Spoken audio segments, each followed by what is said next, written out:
बिस्मिल्लाहिर्रहमानिर्रहीम। अस्सलाम वालेकुम नाज़रीन, आप देख रहे हैं प्रोग्राम सिटी एट 10 और मैं हूं आपकी मेज़बान अना यूसुफ। इस दुआ और इस उम्मीद के साथ कि अल्लाह ताला हम सब के लिए आसानियाँ पैदा करे और हमें आसानियाँ बांटने की तौफीक अता फरमाए। आज के शो का आगाज़ कर लेते हैं और आगाज़ में सबसे पहले डिस्कस करेंगे मौजूदा कोरोना की सूरत हाल जो कि अब तर होती चली जा रही है, बल्कि वो जो दूसरी लहर जिसका बारहा कहा जा रहा था कि उसमें शिद्दत आएगी, जब कभी भी दूसरी लहर आई तो वो पहले से ज़्यादा जो है वो संगीन हो सकती है और ऐसा ही हो रहा है। हम देख रहे हैं अब केसेस मतबातर जो हैं बढ़ते चले जा रहे हैं और एहतियात कोई भी नहीं कर रहा है।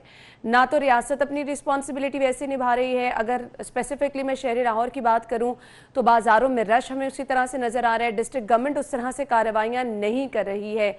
अलबत्ता हमने कल देखा कि मुख्तलिफ स्टोर्स की चेकिंग की गई है, लेकिन बाज़ारों में चूँकि बहुत ज़्यादा रश है वहाँ पर भी सिचुएशन को कंट्रोल करना बहुत ज़रूरी है। 24 घंटों के अगर फिगर्स हम आपके साथ शेयर करें तो एक मरीज़ दम तोड़ गया है शहर में और 233 नए मरीज़ों की तस्दीक भी हुई है। शहर के प्राइवेट और सरकारी अस्पतालों में कोरोना वार्ड भी हैं जहाँ पर मरीज़ लेके आए जा रहे हैं। तो अब हालात जो हैं हमारे सामने हैं, बिगड़ते चले जा रहे हैं। सिर्फ और सिर्फ एहतियात से ही इससे बचा जा सकता है, लेकिन हम एहतियात नहीं कर रहे हैं, लिहाजा इसके असरात सामने आना शुरू हो गए हैं।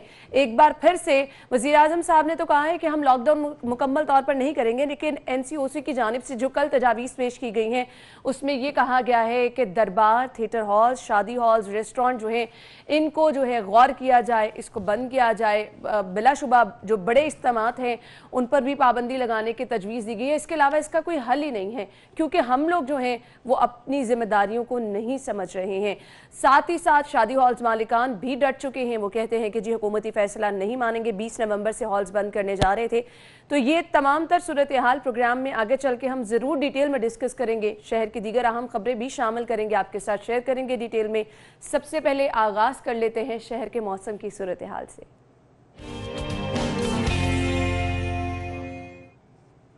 जुनेद बताइए वेदर अपडेट्स क्या हैं, आज मौसम कैसा रहेगा? जी, लाहौर शहर के मौसम की अगर बात कीजिए तो स्मॉग ने पूरे शहर को अपनी लपेट में ले रखा है। और अगर आज भी बात की जाए एयर क्वालिटी इंडेक्स की तो आज भी एयर क्वालिटी इंडेक्स जो है वो 382 पर जो है वो पहुंच चुका है और जो इंसानी सेहत के लिए इंतहाई मौज़र है। और शहरी जो हैं स्मॉग की वजह से जो है वो नाक और गले की बीमारियों में मुब्तला हो रहे हैं और यही वजह कि हॉस्पिटल्स और प्राइवेट डॉक्टर्स के पास जो है मरीज़ों की तादाद नाक और गले की बीमारियों में मुब्तला मरीज़ों की बढ़ चुकी है। दूसरी जानब अगर मौसम की बात कीजिए तो आज भी मौसम खुश्क रहेगा, लेकिन ठंडी हवाएं चलने से दर्जा हरारत में मज़ीद कमी जो है वो देखने में आई है। आज सुबह के वक्त कम से कम दर्जा हरारत जो है वो 12 डिग्री सेंटीग्रेड, जबकि आज ज़्यादा से ज़्यादा दर्जा हरारत 28 डिग्री सेंटीग्रेड तक जाने का इम्कान है। और अगर हवा में नमी के तनासब की बात कीजिए तो सुबह के वक्त हवा में नमी का तनासब जो है वो 72%, जबकि शाम के वक्त जो है वो 42% तक जाने का इम्कान है। और महकमा मौसमियात के मुताबिक आज हवाएँ 10 किलोमीटर फी घंटा की रफ्तार से चलती रहेंगी और महकमा मौसमियात ने आइंदा 2 से 3 रोज़ तक शहर में बारिश का कोई इम्कान जाहिर नहीं किया, लेकिन मौसम जो है वो खुश्क रहेगा और दर्जा हरारत में भी जो है वो कमी देखने में आएगी। दर्जा हरारत में कमी आएगी, मौसम खुश्क रहेगा, बारिश के फिलहाल इम्कानात नहीं है। Thank you so much Junaid, आपने हमें मौसम बताया। आइंदा 24 घंटों में कैसा रहेगा शहर की सूरत हाल पर नज़र डालते हैं और बढ़ते हैं आज की टॉप स्टोरीज की तरफ। लीड स्टोरी डेली सिटी 42 की है जी। सिनेमा, थिएटर, दरबार भी बंद, स्कूलों में सर्दियों की छुट्टियां बढ़ाने और जल्द देने पर गौर।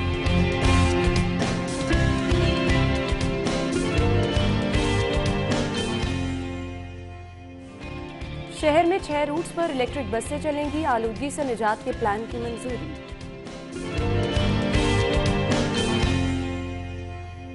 फूड अथॉरिटी का एक्शन, जानवरों की आलाइशों से कुकिंग ऑयल बनाने वाली फैक्ट्री सील।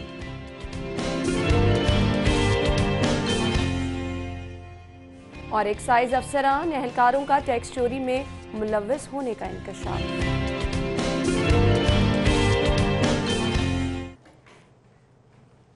जी तो नाज़रीन, ये है आज की टॉप स्टोरीज, डिटेल में डिस्कस करेंगे। हमारे साथ स्टूडियो में सीनियर तज्जियाकार हसन इफ्तिखार साहब मौजूद है। अस्सलाम वालेकुम। कैसी हैं आप? बिल्कुल ठीक ठाक, आप कैसे हैं? बिल्कुल ठीक ठाक। अच्छा हसन, पहली खबर हमारे पास है जी, मौजूदा हालात सबसे पहले मैं आपसे डिस्कस करना चाहूँगी। आप भी ऑब्वियसली बाहर आते जाते हैं, मार्केटों में, मॉल्स में आना जाना होता रहता। मुझे बताइएगा क्या हालात देख रहे हैं, ये वाकई लॉकडाउन की तरफ जा रहे हैं हम? देखिए ना, अब हमारे जो नंबर्स नजर आ रहे हैं उसमें तो ये लग रहा है और दुनिया भर में जहाँ भी हमने देखा वहाँ पे जो सेकंड वेव है वो फर्स्ट वेव से ज़्यादा खतरनाक आई, उससे ज़्यादा कैजुअलिटीज़ की, तो हमें ख्याल तो रखना पड़ेगा। अब इसमें मसला एक छोटा सा है ना, ये है कि देखिए ना, आपकी जो खबर पहली और दूसरी, अभी आप दूसरी पे भी आएंगी, आपने अपनी हेडलाइंस में भी बताया कि कुछ मालकान जो है वो कह रहे हैं हम नहीं बंद करते। अब ये जो सिचुएशन पैदा होगी, जो इकोनॉमिक उसकी होगी, पिछली जो थी उनके जो पिछले लॉसेस हुए, अगर तो गवर्नमेंट उनको कुछ कर चुकी होती, कुछ पैसे दे चुकी होती, हो चुका होता, तो शायद वो दोबारा भी बंद कर लेते कि हमें मदद मिल जाएगी।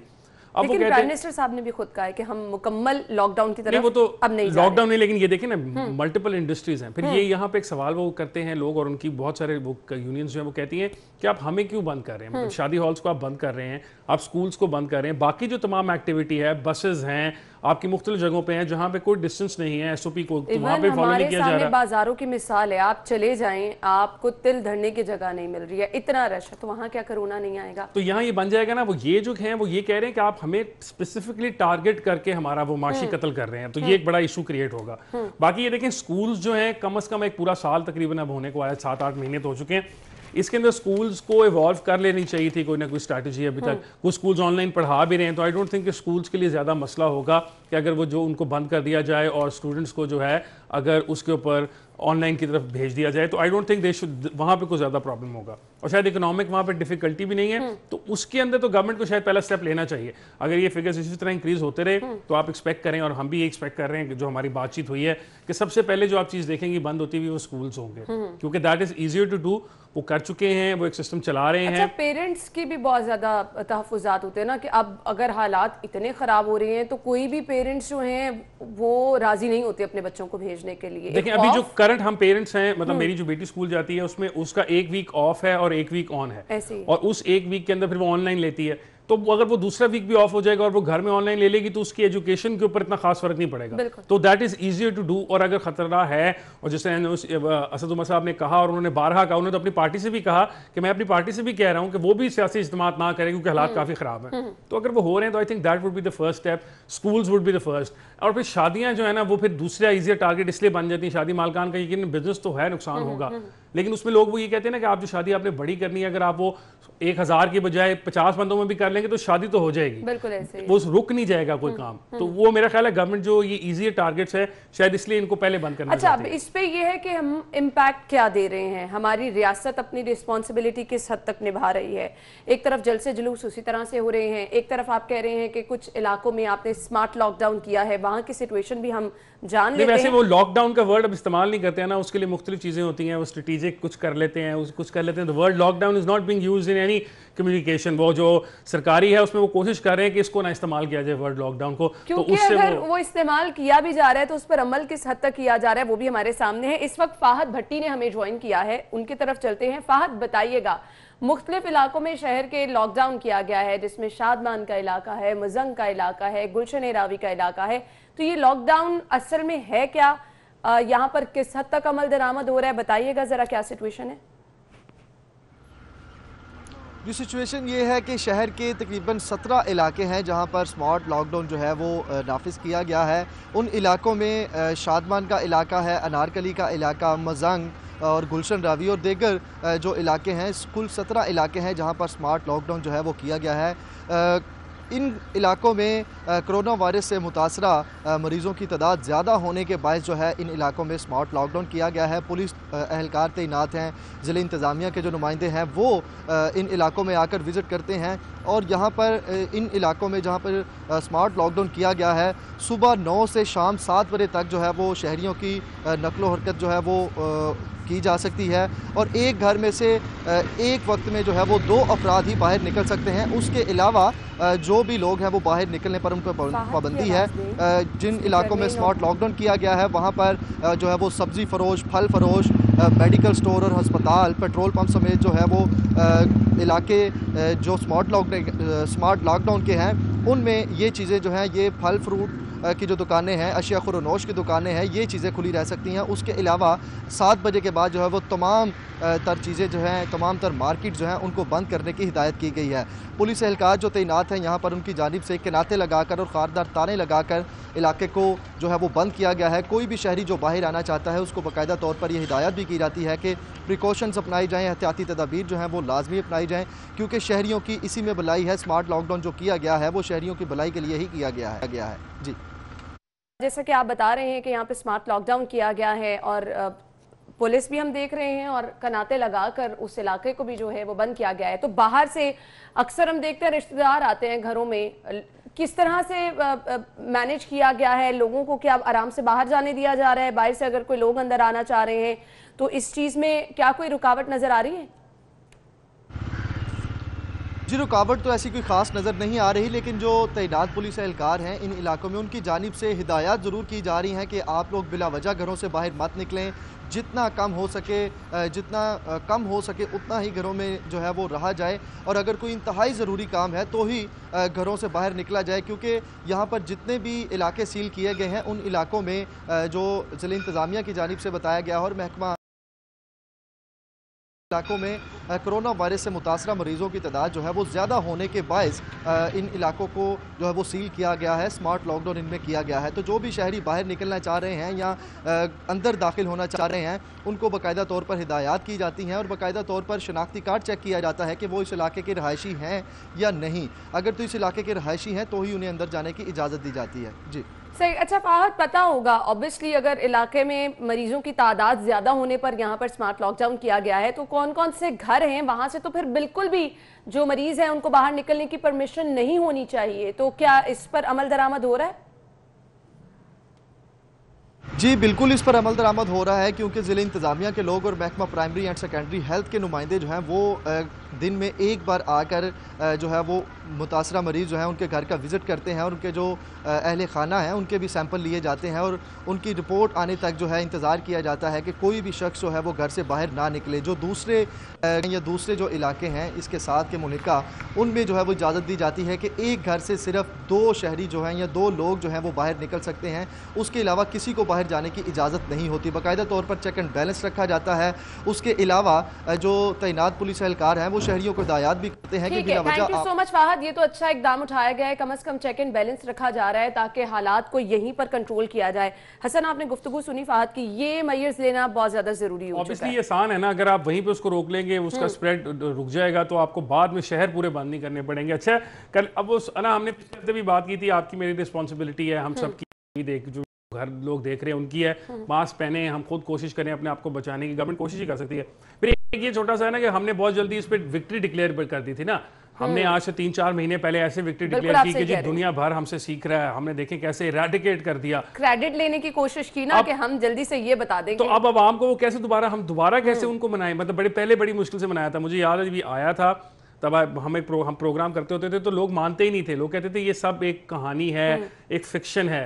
फिर बाय द टाइम लोगों को हमने एहसास दिलाया कि ये कोरोना एक असल चीज़ है, उसके बाद एकदम हमने उसके ऊपर वो कर दी डिक्लेयर कि भाई अब तो हमने इसको ख़त्म कर दिया, हम जीत गए और हम बड़े खुश हो गए, और अब फिर हम वापस दोबारा आवाम को कह रहे हैं कि नहीं अभी मसला है।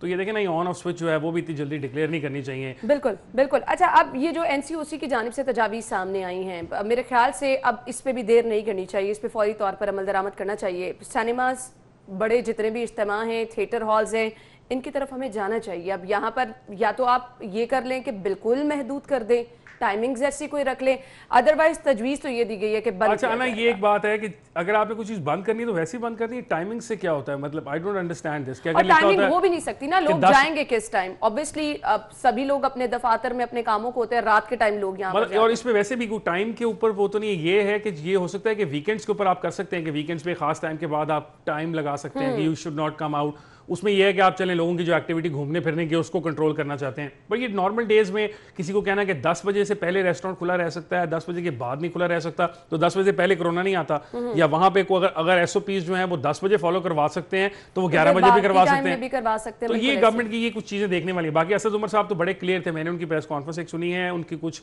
बयान सुने हैं, उससे जो नजर आ रहा है वो बड़े क्लियर है, वो तो बहुत कुछ बंद करना चाहते हैं। हुकूमत का मौक़िफ़ भी हम जानने की कोशिश करते हैं। रहनुमा पाकिस्तान तहरीक इंसाफ मुसर्रत जमशेद चीमा साहिबा ने हमें ज्वाइन किया है। Thank you so much. NCOC की जानिब से ये जो तजावीज़ हैं कैसे देखती हैं इनको, इन पर अगर अमल दरामद करवाना पड़ा तो ये तो वक्त की अहम ज़रूरत है, क्या प्लानिंग है इस पर हुकूमत की?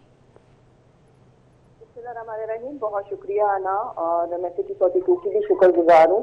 देखिए, सबसे जो इम्पोर्टेंट चीज़ है वो ये है कि एनसीओसी की जो भी रिकमेंडेशंस होंगी वो हमें अपने जो पंजाब की अवाम है उनके वसी तर मुफाद में हमें उसको एग्जीक्यूट और इम्प्लीमेंट करना पड़ेगा।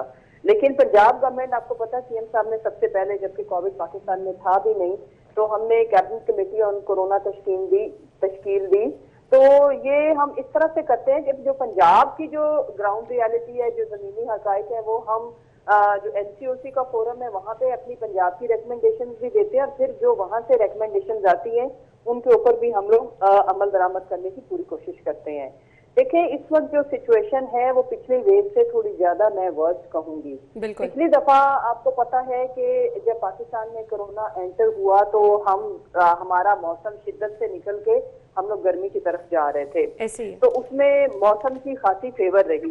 लेकिन अभी ये जो सेकंड वेव इस वक्त शुरू हो रही है तो इसमें मौसम की शिद्दत की तरफ हम जा रहे हैं। फिर इसमें जो एक और पहलू है, फर्स्ट टाइम लोग ज्यादा डरे हुए थे, कॉन्शियस थे प्रिकॉशनरी मेजर्स को फॉलो करने में, और फिर जब पाकिस्तान में अल्लाह के करम से जब बचत हुई तो अब लोग बिल्कुल भी उस तरह से इसकी सेंसिटिविटी और इसके इम्पैक्ट को कि कितना बुरा हो सकता है हमारी जिंदगियों पे अमल दरामद नहीं कर रहे। उसकी वजह आप देख लें कि जिस तरह से शादी के फंक्शन जितने कोविड से पहले होते थे, खैर से पूरी दुनिया में इस तरह से नहीं हो रहा। यानी कि आप शादियां करें, आप 1-2 फंक्शन रख लें, ये जैसे बारात वलीमा, बट यहाँ पे वो चीज कवाली नाइट हो रही है, मेहंदियां और पता नहीं क्या कुछ, और बड़े ह्यूज क्राउड को इकट्ठा किया जा रहा है। तो जो बात समझने की है कि कारोबार तो हमारी जरूरत है, जो रोजमर्रा लोगों ने जो कमाई करनी है, या पहले भी हमारी जो जितनी भी कारोबारी हजरात बेचारे बड़ा उन्होंने मुश्किल वक्त काटा, उनको तो हम इसलिए कुशन दे रहे हैं कि चले जिंदगी का पहिया चलता रहे, because now we have to live with corona. और कोरोना के साथ अगर हमने आगे बढ़ना है तो एसओपीज के साथ और इन तमाम चीजों पे अमल दरामद करते हुए हम आगे मूव ऑन हों। लेकिन जो बाय चॉइस जो लापरवाहियां हैं, जिसमें हम अपनी और अपने प्यारों की जिंदगियों को खतरे में डालते हैं, वो बात समझ बिलाशुबा मुसर्रह साहिबा आप बिल्कुल बजा फरमा रही हैं, और हम अपने प्लेटफॉर्म से लोगों से ये रिक्वेस्ट भी करते रहते हैं। अब जहां पर रिस्पॉन्सिबिलिटी आ जाती है रियासत की, हम ओवरऑल अगर इम्पैक्ट देखें तो जल से जुलूस अपोजिशन भी कर रही है, हुकूमत भी कर रही है, हम यहाँ पे वावेला कर रहे हैं कि कोरोना शिद्दत इख्तियार कर रहा है। फिर आम लोग ये सवाल करते हैं कि इन जल से जुलूसों में कोरोना नहीं आता, क्या कोरोना जो है अवामी इज्तिमात, बाजारों में, शादियों में ही पहुंचेगा? तो फिर रियासत को भी तो एक ऐसा इम्पैक्ट देना है ना कि वो भी एहतियात कर रहे हैं, वो भी ऐसी गैदरिंग्स नहीं कर रहे हैं। जी बिल्कुल, I totally agree with you. और ये लोगों का जो कंसर्न है, जो रोजी रोटी के मामले में छोटी मोटी रिलीफ चाहते हैं, ये उनका बिल्कुल जायज कंसर्न है।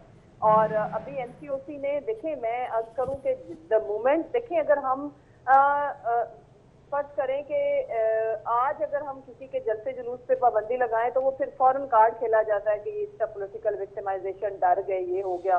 और फिर वाकई यू आर राइट, हर साइड से हो रहे हैं। अब इस वक्त जिस वक्त हम बात कर रहे हैं, सिचुएशन पहले से ज्यादा खतरनाक सूरत हाल की तरफ जा रही है। तो एनसीओसी जो भी रिकमेंडेशन देंगी कि ये होनी चाहिए इम्प्लीमेंट, तो रियासत फिर वो उसको इम्प्लीमेंट करेगी। और अगर जलसे जुलूस पे पाबंदी होती है तो फिर सब पे होगी, ये नहीं होगा कि गवर्नमेंट कर रही है और ऑपोजिशन पे पाबंदी है। ये बात बिल्कुल ऐसे ही होगा। बिल्कुल, थैंक यू सो मच मुसर्रह साहिबा। यही इम्पैक्ट हम चाह रहे हैं कि हम लोगों तक पहुंचाएं भी कि रियासत भी इन चीज़ों पर अमल दरामद कर रही है, क्योंकि अगर रियासत रिस्पॉन्सिबिलिटी का मुजाहरा करेगी तो अवाम भी इंशाल्लाह ज़रूर, रिक्वेस्ट भी हम ये करते रहते हैं, क्योंकि अब हम उन हालात के मुतहम्मिल नहीं है कि कारोबार एक बार फिर से बंद हो जाए और हम घरों में बंद होकर बैठ जाए। बहुत मुश्किल हो जाएगा ये सब कुछ। तो खुदारा अभी भी हालात जो हैं वो हम कंट्रोल कर सकते हैं सिर्फ और सिर्फ एहतियात से। ब्रेक लेंगे, ब्रेक के बाद आपको ज्वाइन करेंगे। Stay with us. Welcome back. अगली खबर की तरफ चलेंगे और कोरोना के बाद स्मॉग जो है उसकी सूरत हाल हमारे सामने बदतरीन है, और कल के शो में हमने जो वजूहात थी किस तरह से खात्मा किया जा सकता है, अगेन हमारी रिस्पॉन्सिबिलिटी क्या है, इसका भी हम जिक्र करते रहते हैं। लेकिन अब प्लान ये किया जा रहा है कि शहर में 6 रूट्स पर इलेक्ट्रिक बसें चलेंगी। आलूदगी से निजात के लिए इस प्लान की मंजूरी दी गई है। पब्लिक ट्रांसपोर्ट हम देख रहे हैं ऑलमोस्ट खत्म हो चुकी है, लेकिन गाड़ियों का रश इतना ज्यादा हो गया है कि आलूदगी का सबसे बड़ी वजह जो है वो गाड़ियों को ही करार दिया जा रहा है। हमारा फ्यूल है ना, जो हम फ्यूल इंपोर्ट करते हैं, सबसे वर्स्ट फ्यूल दुनिया भर का सल्फर ग्रेड के साथ, और दूसरा पाकिस्तान में वो भेज जाते हैं। सिर्फ पाकिस्तान नहीं, सारी थर्ड वर्ल्ड कंट्रीज में ये मल्टीनेशनल्स भेज देती हैं, हमारी गवर्नमेंट्स करती नहीं रही। इस गवर्नमेंट ने वैसे किया तो हुआ है, वादा भी उन्होंने मेरा ख्याल है किया हुआ कि अगले 6-8 महीने में वो उसको अपग्रेड कर देंगे। असल में पता है बात ये है कि इसकी ये जो इलेक्ट्रिक बसेस ये चलाना चाहते हैं, ये इंटीग्रेटेड प्लान हो तब कामयाब हो सकता है। आपने शायद लाहौर में पहले देखी होंगी, वो स्पीडो नाम की बसेस चलती हैं, वो एक कई अरब की उनको सब्सिडी मिलती रही, वो खाली चलती रही। कार्ड सिस्टम था ना, हम लोगों के लिए वही ना, तो उसके लिए इजी कुछ बनाना पड़ेगा। दूसरी बात है, अच्छी बात है, दुनिया भर में चलती है इलेक्ट्रिक। मुझे ये सिर्फ समझ नहीं आ रही कि दुनिया भर में तो ट्रॉली बसेस इस्तेमाल होती हैं, उसका एक इंफ्रास्ट्रक्चर होता है। ये ऑन बोर्ड अगर होंगी तो उसकी तो फिर जो डिस्टेंस वो ट्रैवल कर सकती है वो 100, 120, 25 के करीब होता है, फिर उसके बाद रिचार्ज चाहिए होते हैं। वो कैसे करेंगे, कुछ इंफ्रास्ट्रक्चर बनाना पड़ेगा। लेकिन अच्छी चीज़ है, we are the first city in पूरा सब कॉन्टिनेंट में, अगर हम पहला शहर हों तो क्या ही बात। वैसे भी लाहौर आपको पता है पहले भी मुख्तलिफ चीज़ों के अंदर पहला ही शहर था। नहीं, अब ऐसा नहीं है, अब ऐसा नहीं है। अब तो जब से हम देख रहे हैं कि पाकिस्तान तहरीक इंसाफ की हुकूमत है, लाहौर काफी पीछे जाता जा रहा है। पहली दफा ही हुआ ना कि एक अंडरपास बनाना था, 2 साल में वो नहीं बन सका। ऐसा तो नहीं होता था कभी। सही। अच्छा, मैं यहाँ पर ना बहुत सारे लोग, हम फिगर्स शेयर करते हैं हर रोज कि कितने लोग जो है वो ऑरेंज ट्रेन में सफर कर रहे हैं। मतलब आपको ऑलमोस्ट 40,000 प्लस लोगों का हर रोज फिगर मिलता है। तो अगर ये भी बसें चल जाएंगी, बहुत सारे लोग जो हैं वो इन बसों में सफ़र करना शुरू हो जाएंगे, तो ये जो चिंगची रिक्शे हैं, दूसरे रिक्शे, मेरे ख्याल से ये बहुत ज़्यादा आसानी हमारे लिए पैदा हो जाएगी। और मसाइल जो हमारे पास देख रहे हैं, आलूदगी के बढ़ते चले जा रहे हैं, हादसात बढ़ते चले जा रहे हैं, बेहंगम ट्रैफिक है, तो आपको नहीं लगता इस पर कोई शहर भी दुनिया भर के जितने बड़े मेगा सिटीज हैं वो पब्लिक ट्रांसपोर्ट में सर्वाइव करते हैं। आप न्यूयॉर्क देख लें, लंदन देख लें, कहीं पे चले जाएं, अगर उनके वो ट्रेन के, अंडरग्राउंड के, बसेस के सिस्टम्स को आप निकाल दें तो वहां पे तो वो शहर जिंदगियां चलेंगी, उनकी जिंदगियां पहले ही नहीं चलती। अच्छा, इसके साथ साथ शायद गवर्नमेंट को ये भी सोचना चाहिए कि कोई कंजेशन टैक्स टाइप की चीज़ इस तरह दुनिया में लगी होती है वो लगाए कि शहर के कुछ एरियाज ऐसे हो जहां अगर आपने गाड़ी लेके जानी है तो आप पैसे एक्स्ट्रा पे करें। उन पैसों से आप ये जो चीज़ें सब्सिडाइज कर सकते हैं, ये बसेस जो आप इलेक्ट्रिक चलाएंगे इनके किराए कम कर सकते हैं। असल में पाकिस्तान में जितनी डेवलपमेंट हुई ना, वो कार सेंट्रिक डेवलपमेंट है, गाड़ी वालों के लिए, मोटरसाइकिल वालों के लिए। जो बेचारे गरीब हैं, जिनके पास साइकिल है या जिनके पास पब्लिक ट्रांसपोर्ट जिन्होंने इस्तेमाल करनी है, उनके बारे में बहुत कम सोचा जाता था। एक ऑरेंज लाइन आपने बताई है, इससे पहले वो मेट्रो बस थी, ये 2-3 एक ऐसी हैं मिसालें। लेकिन इसके साथ जो ही आप मेट्रो बस से उतरते हैं, ऑरेंज लाइन से उतरते हैं, तो आपकी जो फर्दर डेस्टिनेशन है वहां तक भी तो आपको कोई साफ सुथरी बस लेके जानी चाहिए ना। जब तक वो इंटीग्रेट सिस्टम नहीं होगा, काम नहीं चलेगा। ये अच्छी चीज़ है, फवाद चौधरी साहब बहुत अरसे से कह रहे हैं कि हम पूरे मुल्क के अंदर इलेक्ट्रिक बसेस लेके आएंगे, चलें। अगर लाहौर में आ जाती तो बड़ी बात है। अच्छा, ये तजुर्बा अगर जिस तरह से हम देख रहे हैं, हमारे लोगों के भी रवैये हैं, हमारी ग्राउंड रियलिटीज़ हैं, इलेक्ट्रिक बसें डू यू थिंक कि एक कामयाब हो सकती है? ये देखें, विंटर्स में तो मेरा नहीं ख्याल कोई मसला होगा। असल मसला समर्स के अंदर हुआ करेगा, क्या इतनी जो इलेक्ट्रिक बसेस हैं वो एयर कंडीशनिंग चला सकेंगी या नहीं चला सकेंगी, और उसके लिए जितनी पावर कंजम्पशन होगी क्या वो ऑन बोर्ड हो सकेगी या नहीं हो सकेगी। इसलिए मैंने आपको कहा ना, दुनिया भर में जो कामयाब तरीन तजर्बे हैं वो ट्रॉली बसेस के हैं कि वो ऊपर से कनेक्टेड होती हैं वायर्स के साथ, तो वो शायद लाइव ले रही होती हैं। फिर एक और सवाल ये भी है कि इलेक्ट्रिसिटी भी तो हम जनरेट कर ही रहे हैं हमारे यहाँ तो पहले ही इतने सारे तो ये कहाँ से, अगर हम सब कुछ शहर, जिस तरह ऑरेंज लाइन के अंदर मेगावाट्स हैं, कुछ 80 हैं या 100 हैं, इसमें जब ये बसेस अगर चल जाएंगी तो कई 100 मेगावाट तो ये भी लिया करेंगी चार्जिंग के लिए एट सम पॉइंट। तो हम उसको इंफ्रास्ट्रक्चर को कैसे करेंगे? हमारा इंफ्रास्ट्रक्चर पहले काम नहीं करता। लेकिन ये है कि अच्छा है, दुनिया भर में हेडलाइंस तो बनेगी ना हमारी कि Lahore becomes the first subcontinental city to have total electric, क्योंकि अभी हाइब्रिड इलेक्ट्रिक बसेस हैं दुनिया भर में जो डीजल और इलेक्ट्रिक दोनों पे चलती हैं। बिल्कुल। लेकिन हम पहला बन जाएंगे तो अच्छी बात है। ये लाहौर को क्रेडिट भी मिल जाएगा। इसके साथ साथ ये भी देखना बहुत जरूरी है कि लोगों को इससे फायदा होगा। अगेन, लोग कहते हैं 40 रुपए किराया अगर रखा गया तो बहुत ज्यादा है। यहाँ पर हमें ये चीजें भी देखनी है। नहीं, देखिए, उसमें 40 रुपए का वो किराया है जरूर। अब इवेंचुअली हम उसमें जब आ जाएंगे ना जोन का सिस्टम में, जब शहर के हिस्से बन जाएंगे, ये पहली जोन में आपका किराया कम है, अगर इसे आप बाहर जाएंगे ज्यादा है और उससे ज्यादा है तो फायदा हो जाएगा। असल में इसके अंदर है ना, एक आम आदमी का फायदा भी है, फिर ये जो पब्लिक ट्रांसपोर्ट के सिस्टम्स है ना, इससे हमारा रियासत का भी फायदा है। हम इंपोर्ट करते हैं बहुत सारा फ्यूल जो गाड़ियों की मद में करते हैं, बाइक्स की मद में करते हैं। देखें, अगर आपने कभी स्टेटिस्टिक्स देखे हो ना, लाहौर में जो स्मॉग की बात कर रहे हैं, इसके सबसे बड़ा पोल्यूटिंग फैक्टर जो है वो मोटर बाइक्स हैं। आप कभी भी ये नहीं सुनेंगे किसी से, लेकिन एक्चुअल फैक्ट है कि मोटर बाइक्स हैं। पिछले 15 साल के अंदर लाहौर के अंदर जो स्मॉग का है वो ऐसे करता राइज करता, वो बिल्कुल उसके साथ राइज करता है ग्राफ जो मोटर बाइक्स की ओनरशिप है लाहौर में। अगर आज से 15 साल पहले मोटर बाइक्स की जो तादाद थी आप वो देख लें, और अब वो मिलियंस में है। जब उसने ऊपर गई, चाइनीज मेड बाइक्स हैं और कुछ और कंपनीज की हैं, उनके जो इंजन्स हैं वो ना तो यूरो सर्टिफाइड हैं, और अगर हैं भी, अगर लिखा भी हुआ है तो वो एक्चुअली नहीं है, तो वो फ्यूल को सही बर्न नहीं करते और फिर वो हवा में जाके रह जाता है। फिर बाकी हमारे अपना भी कसूर है। आप कंस्ट्रक्शन आपने कभी को देखी को कर रहा हो, को रेत पड़ी हो, उसको उन्होंने कवर करके रखा हो। दुनिया के किसी मुल्क में आपने कंस्ट्रक्शन करनी है, आपको वो इजाजत ही नहीं देंगे बजरी, रेत, इस किस्म की चीजें उतारने की। आखिरकार ये भी उड़ के हवा में जाती हैं और ये हमारे सर्दियों के टेम्परेचर में एटमॉस्फेरिक प्रेशर होता है तो ये अड़ जाती हैं। खैर खुशखबरी मैं आपको दे देता हूँ कि सैटरडे संडे बारिश है तो लाहौर वाले सारे एंजॉय कर सकते हैं। मैं आपको पहले बता रहा हूँ सिटी 42 से भी पहले स्मॉग से भी आपको जो है वो छुटकारा मिल ही जाएगा। बारिश हो जाएगी लेकिन सर्दी भी बढ़ जाएगी, तो सर्दी की आमद भी खुशाइंद है। खैर अगली खबर की तरफ हमने जाना है और बात करेंगे फूड अथॉरिटी की कार्रवाई के हवाले से। ब्रेक पे जब जाएंगे और उससे वापस आएंगे तो हम फूड अथॉरिटी की कार्रवाई की बात करेंगे, लेकिन अभी एक हमारे पास ब्रेकिंग न्यूज है, खबर आपके साथ जी हम शेयर करते हैं। नैब ऑफिस के बाहर ब्रेक लेंगे, ब्रेक के बाद आपको ज्वाइन करते हैं, हमारे साथ रहिए। Welcome back. और अब बात होगी फूड अथॉरिटी की कार्रवाई की। हम देखते हैं टाइम टू टाइम ये कार्रवाइयाँ की जाती हैं सेहत दुश्मन अनासर के खिलाफ। मुख्तलिफ प्रोडक्शन यूनिट जाकर विजिट किए जाते हैं, जहाँ कहीं सफाई के नाकिस इंतजाम होते हैं उनको इंतहाई नाकिस इंतजाम पर सील भी किया जाता है, वार्निंग भी दी जाती है। अभी जो खबर है उसके मुताबिक जानवरों की आलाइशों से कुकिंग ऑयल बनाने वाली फैक्ट्री को सील किया गया है।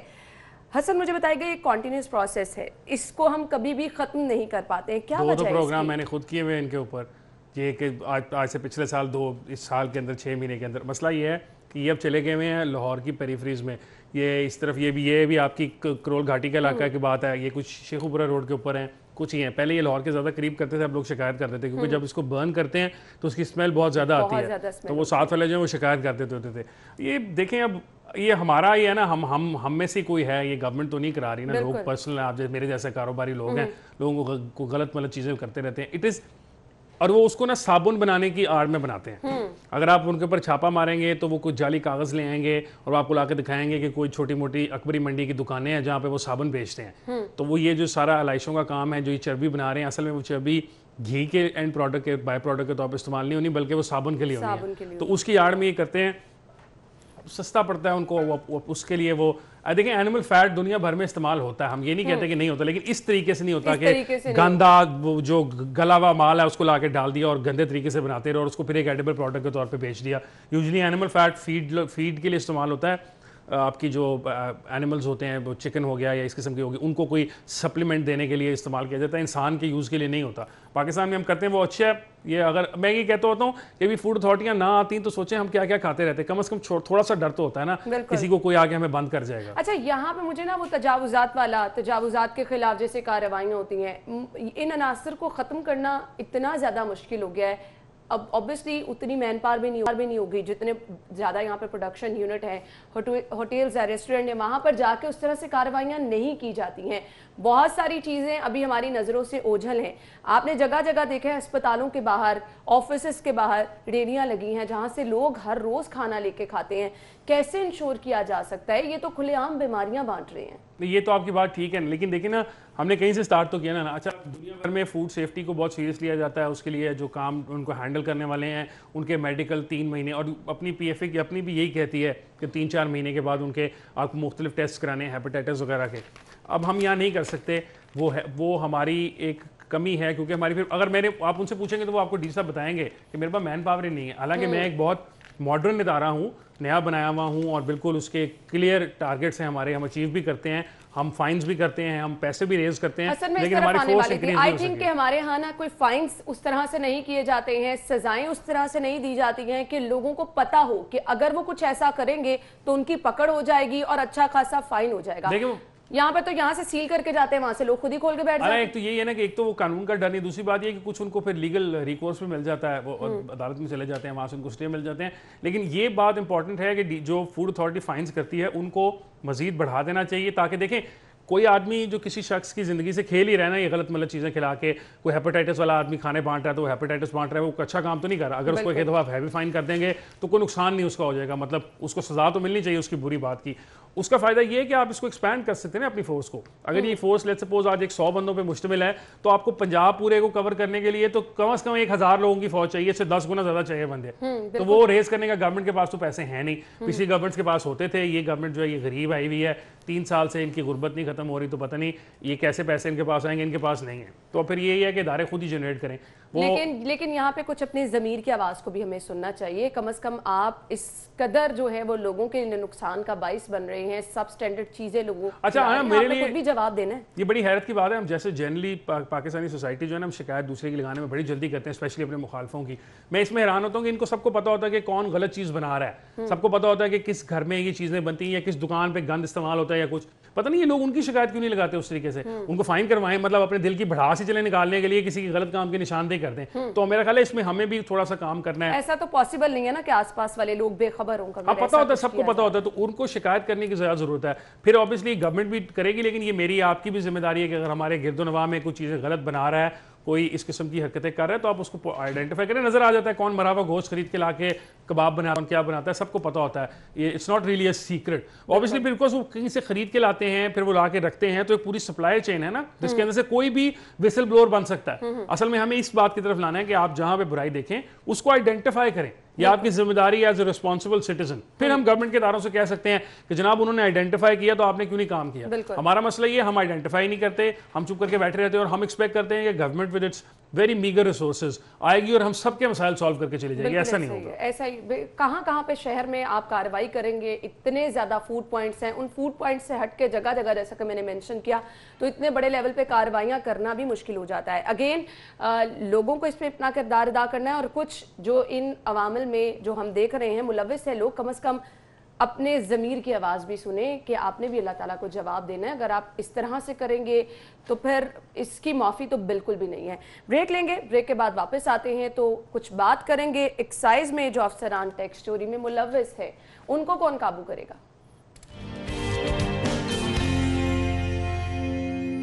Welcome back. और अभी हमारे पास खबर है महकमा एक्साइज से, जहां पर अफसरान और एहलकारों का टैक्स चोरी में मुलव्विस होने का इंकशाफ हुआ है। ये कोई नई चीज़ नहीं है, लेकिन फाइनली इंकशाफ एक बार फिर से हो गया है।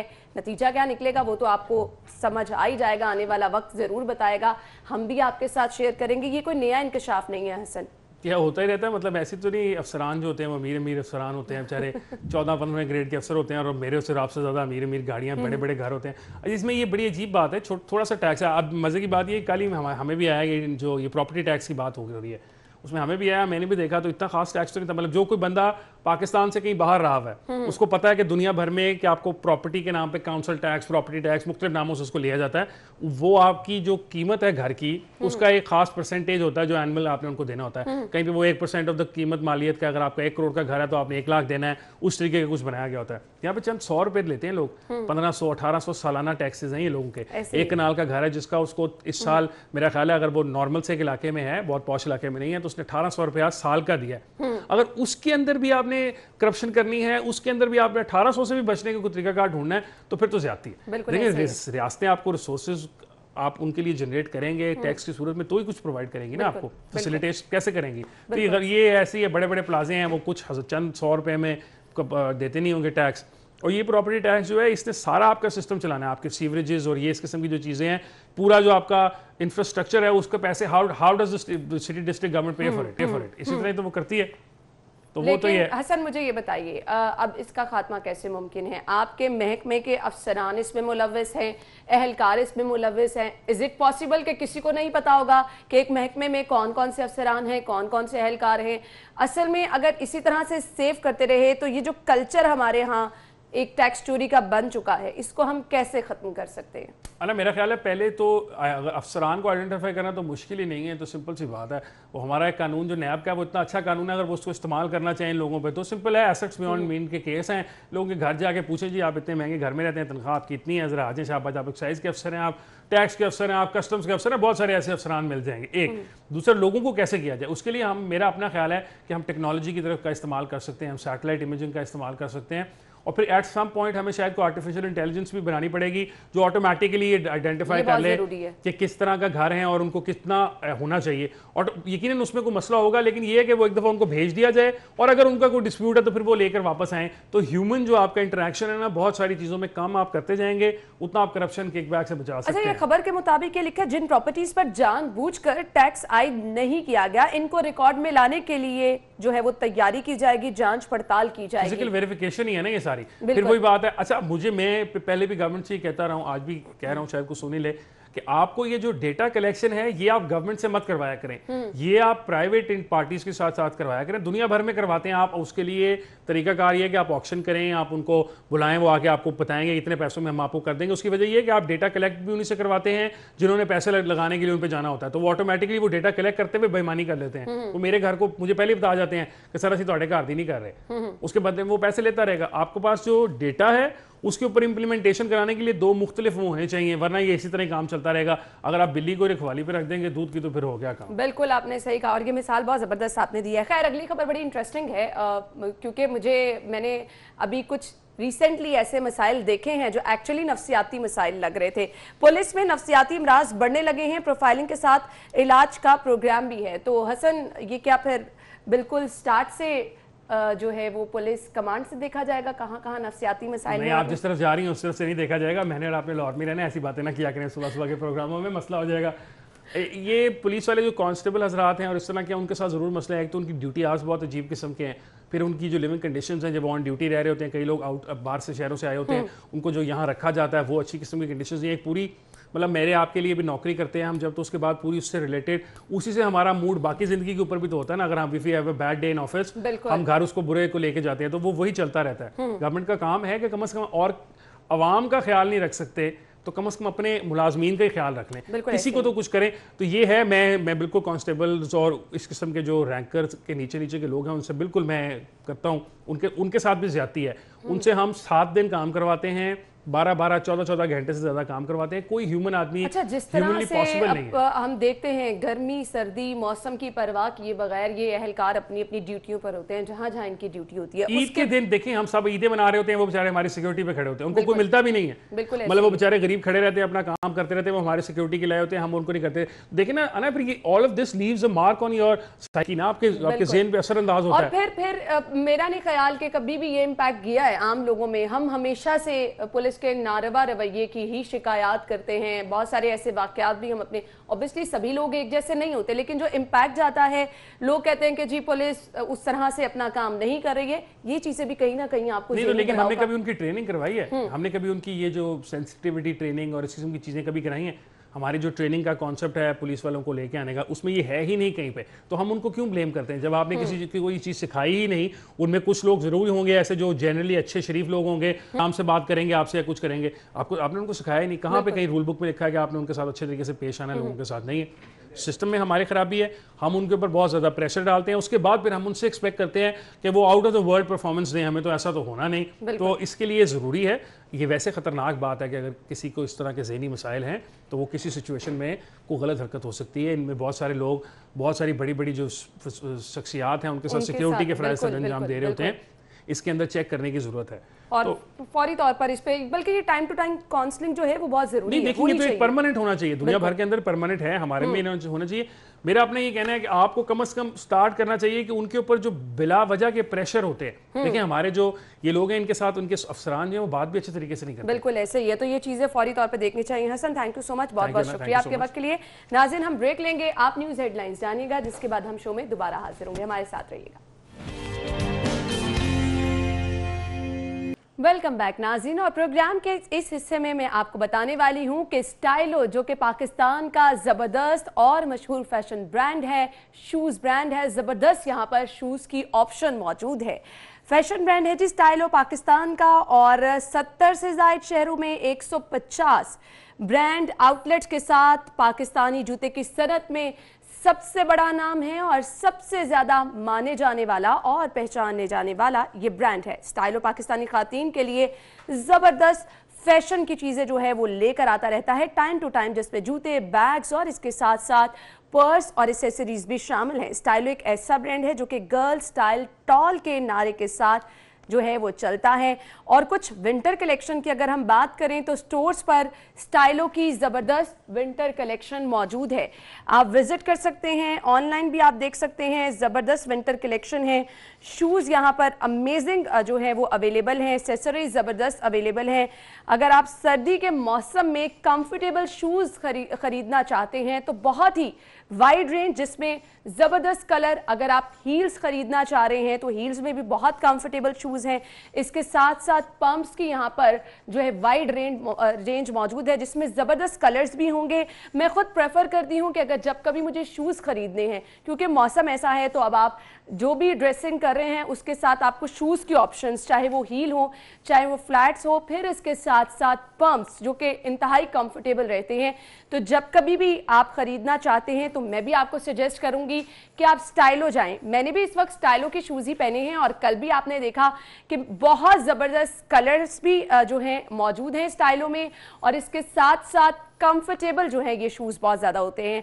और जब भी आप जूता खरीदने जाते हैं, हमारी सबकी प्रायोरिटी यही होती है कि जूता जो है वो दिखने में भी बहुत खूबसूरत हो, साथ ही साथ कंफर्ट लेवल जो है वो भी हम मद्देनज़र रखते हैं। तो स्टाइलो के पास ये सब चीज़ें मौजूद हैं। अगर आप जाएंगे तो यहाँ पर बहुत ज़बरदस्त वाइड रेंज शूज़ की मौजूद है। विंटर है और हमारी कोशिश यही होती है कि हम शूज़ खरीदें, तो आप जा सकते हैं, स्टाइलो विजिट कर सकते हैं।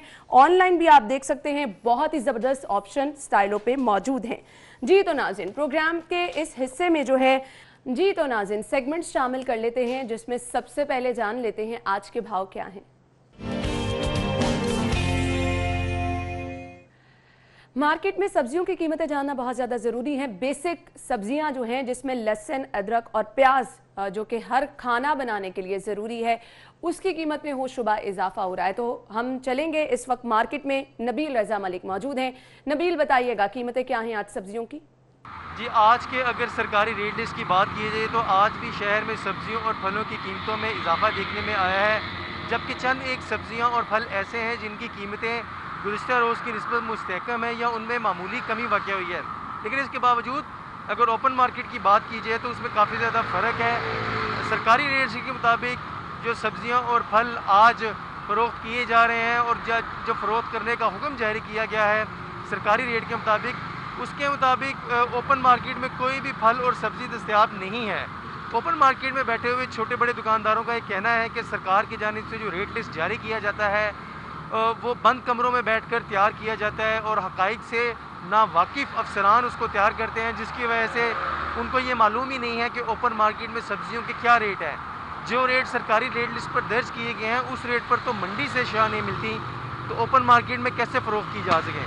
दूसरी जानिब आवाम की जानिब से शिकायत सामने आ रही हैं कि कीमतों को कंट्रोल करना हुकूमत का काम है। जब तक हुकूमत अपनी जिम्मेदारी पूरी नहीं करेगी, आवाम को हकीकी रिलीफ नहीं मिल सकेगा। ठीक है जी, थैंक यू नबील, आप हमारे साथ मौजूद थे। और आवाम की एक ही शिकायत है कि ओपन मार्केट में जब कभी भी वो ख़रीदारी करने के लिए जाते हैं तो चीज़ों को जो है वो कैटेगराइज कर दिया जाता है, रेट लिस्ट लगा दी जाती है, चीज़ों को कैटेगराइज किया जाता है कि ये सरकारी रेट लिस्ट है जो कि सब स्टैंडर्ड चीज़ें हैं, और अगर ज़्यादा कीमत पर आप सब्जी खरीदेंगे तो आपको अच्छी चीज़ें भी मिल सकती हैं। यही आवाम का शिकवा है कि कम कीमत पर सरकारी रेट लिस्ट पर कम से कम चीज़ें जो उन्हें हैं बेहतर क्वालिटी की फराहम की जाएँ, जो फ़िलहाल होता नज़र नहीं आ रहा।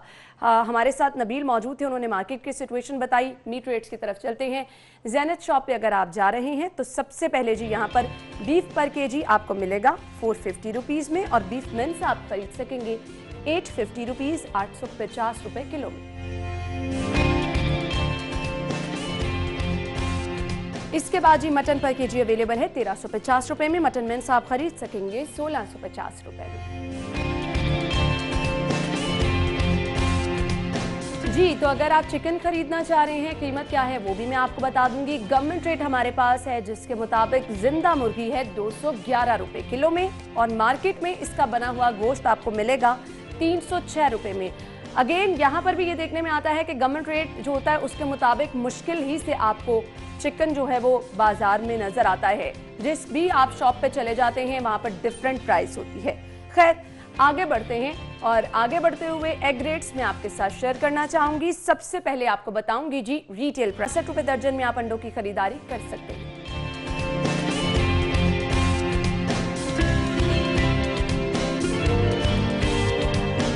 नेक्स्ट अगर आप होलसेल से खरीदारी करने के लिए जाएंगे तो 164 रुपए दर्जन में यहाँ पर आप अंडों की खरीदारी कर सकेंगे। और अगर आप जा रहे हैं गोरमे पे तो गोरमे पे आप जी 165 रुपए दर्जन में अंडों की खरीदारी कर सकते हैं। अब आपको बता दिया कि सब्जियों के रेट क्या हैं, मीट रेट्स क्या हैं, चिकन रेट क्या हैं, अंडों के रेट क्या हैं। ऑब्वियसली ये चीज़ें रोज़ाना घर का इस्तेमाल होती हैं, हिस्सा होती हैं। जब भी आपने खाना बनाना है, नाश्ते में ये चीज़ें इस्तेमाल होती हैं, तो कहीं ना कहीं बजट मैनेज करना आपके लिए आसान हो जाता है। आगे बढ़ते हैं, मोबाइल रेट्स। अगर आप प्लान कर रहे हैं मोबाइल खरीदने का तो कौन कौन सा मोबाइल जी किस कीमत पर अवेलेबल है वो मैं आपके साथ शेयर करूंगी। पहला मोबाइल हमारे पास है ओप्पो रेनो 4 प्रो और इसकी कीमत है जी 84,999 रुपए, 84,999 rupees.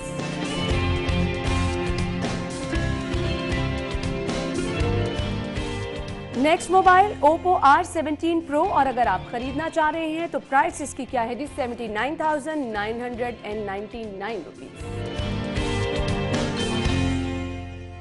Oppo Reno 2F 45,999 rupees. ये 99 रुपीज वाली मंतक मेरी समझ में कभी नहीं आई है। आई होप आप लोग को भी नहीं समझ आती होगी। नेक्स्ट मोबाइल क्या है जी ओप्पो A92 और अगर आप खरीदना चाह रहे हैं प्राइस इसकी क्या है जी 39,999 रुपीज। जी तो नाज़रीन, मोबाइल रेट्स आपने जान ली। आगे बढ़ते हैं और अगला सेगमेंट शामिल कर लेते हैं बचत बाजार। सेल्स किस किस ब्रांड पे लगी हैं। ऑब्वियसली महंगाई इतनी ज़्यादा है, सभी लोग कोशिश करते हैं कि कहीं पता चल जाए सेल में अच्छे कपड़े मिल रहे हैं। तो ब्रांड्स मैं आपके साथ शेयर करूंगी।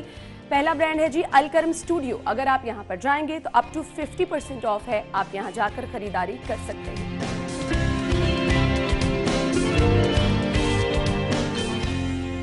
लेयर क्लब अगर आप जा रहे हैं अप टू 50% ऑफ है, आप यहां पर भी जाकर खरीदारी कर सकते हैं। सेकेंडली आपके पास ऑनलाइन खरीदारी की ऑप्शन भी मौजूद होती है। गुल अहमद पर अप टू 70% ऑफ है, यहां पर भी आप जा सकते हैं और अपनी पसंद की खरीदारी कर सकते हैं। लॉरेंस पर अप टू 40% ऑफ है, यहां पर भी आप जा सकते हैं और खरीदारी कर सकते हैं।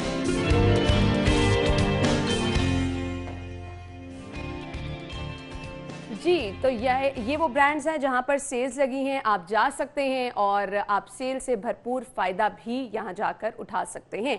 खैर आगे बढ़ते हैं, शामिल करते हैं अपना अगला सेगमेंट, जान लेते हैं माल का हाल।